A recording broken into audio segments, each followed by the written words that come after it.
Assalamualaikum warahmatullahi wabarakatuh. Mujahidin wal mujahidat rahimakumullah. Alhamdulillahi rabbil alamin.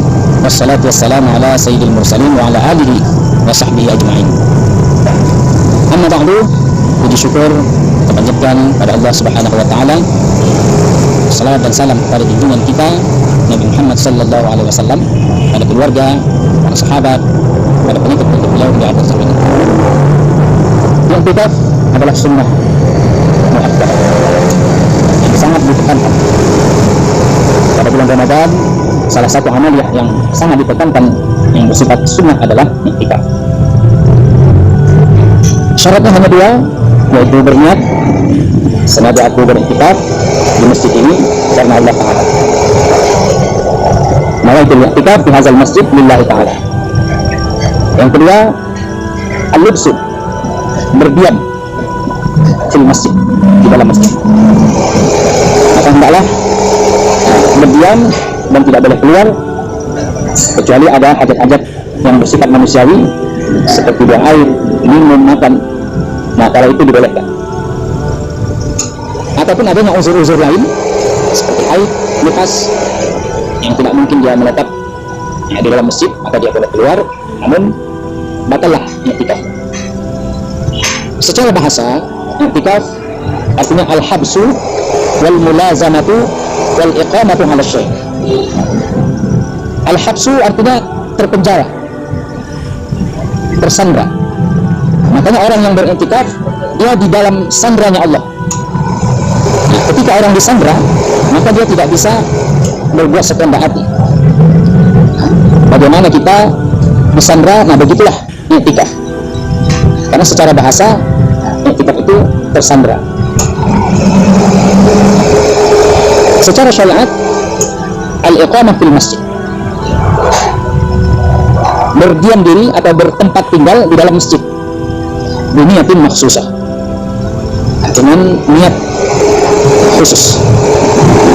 Maka niatnya apa? Kalau niatnya i'tikaf, nawaitul i'tikaf di hadzal masjid lillahi ta'ala. Kalau dia niat i'tikafnya membayar nazar yang sudah diniatkannya, maka niat i'tikafnya i'tikaf nazar lillahi ta'ala. I'tikaf di luar Ramadan itu sunnah. I'tikaf di dalam Ramadan sunnah muakkad. Jadi secara fikih, secara syariat, hukumnya lebih utama dilakukan di bulan Ramadan. Adapun syaratnya berniat seperti yang kita bahas tadi. Yang kedua, berdiam diri di masjid. Nah, tidak boleh keluar dari masjid untuk hal-hal yang tidak perlu. Nah, seperti menonton bola, seperti mengambil barang yang tidak ada kaitannya, itu tidak boleh. Jadi tetap berada di dalam masjid. Dan hal yang harus kita perhatikan, setiap kita keluar dari masjid karena ada hajat dan masuk lagi ke dalam masjid, pasang niat lagi. Jika kita berniat ulang, mengulangi niat, dan itulah seterusnya. Kalau kita keluar, kita masuk lagi ke dalam masjid. Kemudian tempat yang paling baik untuk beriktikaf itu adalah di masjid yang besar, di masjid jami.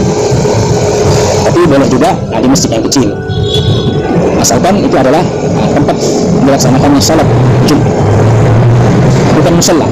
Adapun wanita tetap harus di masjid, walaupun ada sebahagian yang mengatakan dia boleh beriktikaf di dalam kamarnya, sebab ada hadis sebaik-baik salatnya seorang wanita adalah di dalam rumah, di dalam kamar rumah, fi qa'ri baitiha, di dalam rumah. Nah, jadi kalau dia mau ke masjid, itu boleh, asalkan ada izin daripada suaminya ataupun muhrimnya, abangnya, pamannya, dan lain sebagainya, kalau dia belum bersuami. Nah, kalau dia tidak mendapatkan izin, maka i'tikafnya tetap sah, tapi dalam satu hal dia berdosa, karena keluar dari rumah tanpa izin walinya ataupun suaminya.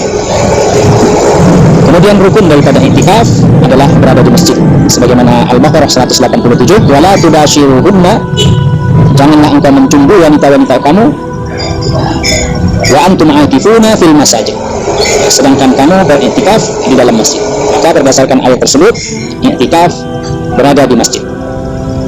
Yang kedua, al-lubsu, berdiam di dalam masjid.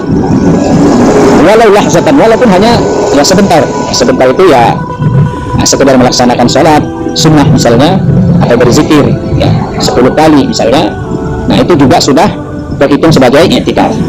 Kita masuk ke dalam masjid, kita sholat 2 rakaat, kemudian kita keluar. Nah itu sudah i'tikaf namanya, asalkan kita sudah pasang niat untuk beriktikaf.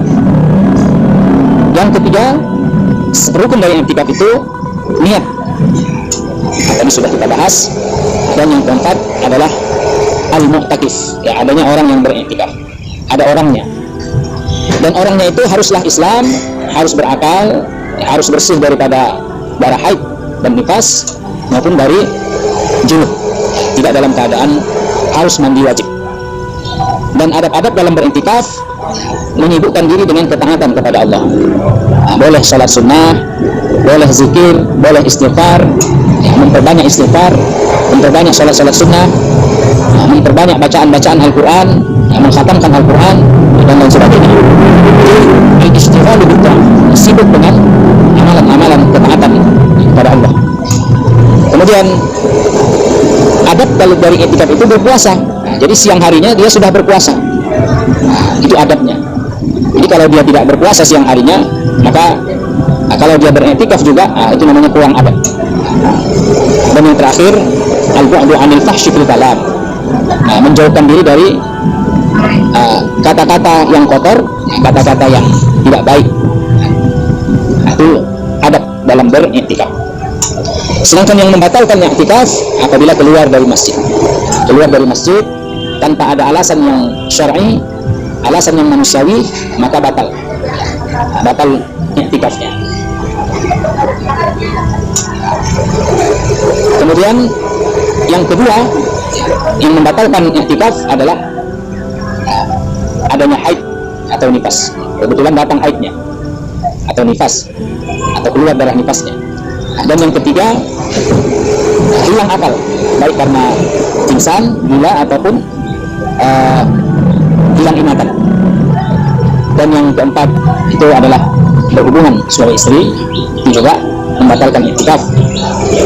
Kemudian keluar mani karena diperbuat sendiri, ataupun karena bermimpi, atau kebetulan dia tertidur di masjid, kemudian dia bermimpi dan keluar maninya, maka dia batallah i'tikafnya.